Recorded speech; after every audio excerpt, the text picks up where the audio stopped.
On September 5th, 1977, Earth set up an interstellar date.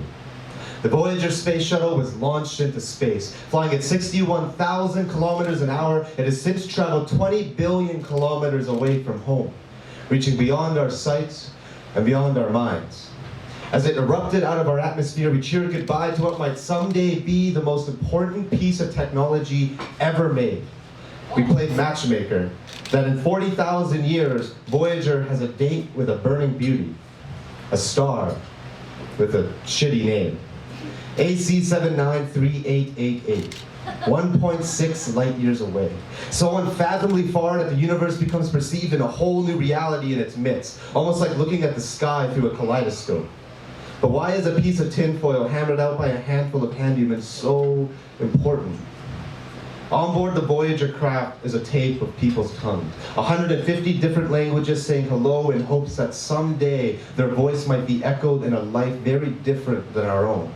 These 150 voices might be the only gift Earth ever gives back to the universe. And what a gift it is. To preserve a language, even the tiniest fragment of it, pieces of a world that could someday crumble and fall apart, all contained on a tape drifting endlessly through space.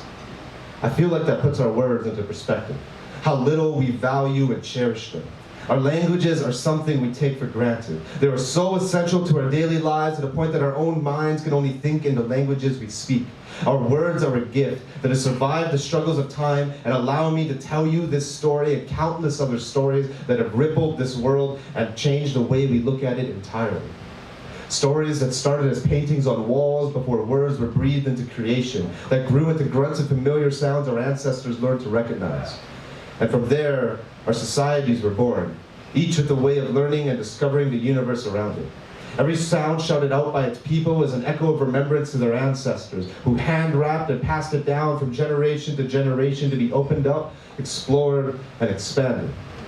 And language did just that, sprouting out, covering the world with people grafting on their own branches. From Shakespeare telling stories of kings and lovers, poets like Poe preaching ravens and rivers, and Pink Floyd singing us Time from Dark Side of the Moon. Language allows us to push the envelope and watch it bend before our eyes, unfolding into something unimaginable. Fantasies where we follow hobbits and elves into Mordor. Diving down rabbit holes with Alice and spider bites with Peter Parker. Our childhood heroes poured out in books and paragraphs and sentences and words, carefully deconstructed and rebuilt in our eyes by architects of the art. Language allows us to spiral out to the edge of our understanding. The creative limits are only what we have untouched, what words we must dance through our tongues, waltzing through sensations we cannot understand. How many times have you stumbled through words trying to explain that unforgettable feeling of when your love kissed you for the first time, only to find it caught in your throat, unable to manifest itself? But what makes the words so fascinating is once they are spoken, they change the very reality of our world. When Aristotle dared to argue that the world was round and every voice cried back and challenged him, he fought till he lay flat in his grave and proved it, changing the shape of the world. Literally. Or when Jesus said, "It is finished," and sent out his disciples to remodel the planet with his words, they worked tirelessly to build the most influential church in human history. Or when Dr. Martin Luther King exhaled his dream, pushing people in protest against those who prohibited progress, they changed social constructs that societies were built on, and the world was never the same. Our words carry weight so heavy Atlas himself could crumble under the pressure if everyone just used them. They're powerful enough to raise up armies or bring them to their knees, to inspire generations of people or carry them to the mind, all from the little gift that was handed down from those who came before.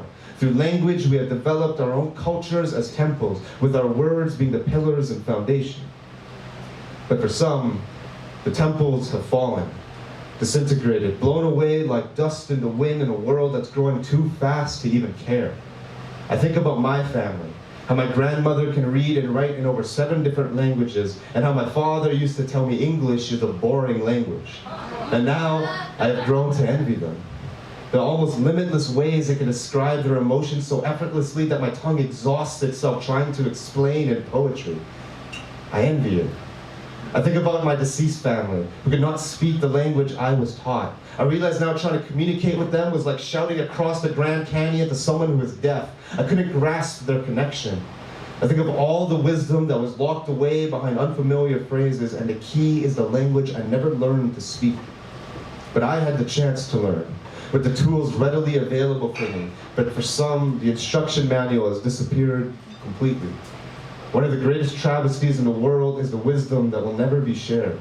Over time, cultures have swarmed territories in the name of conquest, like a black cloud that smothers the sun and chokes out its native peoples. To win their war, they stamped out people's languages and made them lose their way of life. In Canada alone, we estimate over 100 Native American languages have been lost to European immersion, as if ripped out of people's throats and crushed in the hands of genocide. Experts say we will lose half of the 7,000 languages spoken on Earth within the next century, losing one every other week. These great stories, legends, fairy tales, wise words, and wisdom will someday be gone forever. What a horrifying loss that is. A man with better words than myself once said, when a language dies, a way of understanding the world dies with it. George Steiner. That doesn't mean that we as a people have done nothing to save a language. Between 200 and 400 CE, Hebrew began to wither away and die, and was on the verge of complete extinction. But in the 19th century, Germany revived the language, and today it has over 9 million people worldwide who could share in its beautiful tongue. Or a famous author named Tolkien, who studied Finnish at 18 and created a whole language of his own in a fantasy that is cherished around the world. Or how NASA has put together pieces of a fit-together puzzle that could someday be broken apart. And though here on Earth we might watch them fall away and vanish into a void, maybe, just maybe, someone out there will appreciate the beautiful things we have done with our words. Because sometimes, I don't think we do.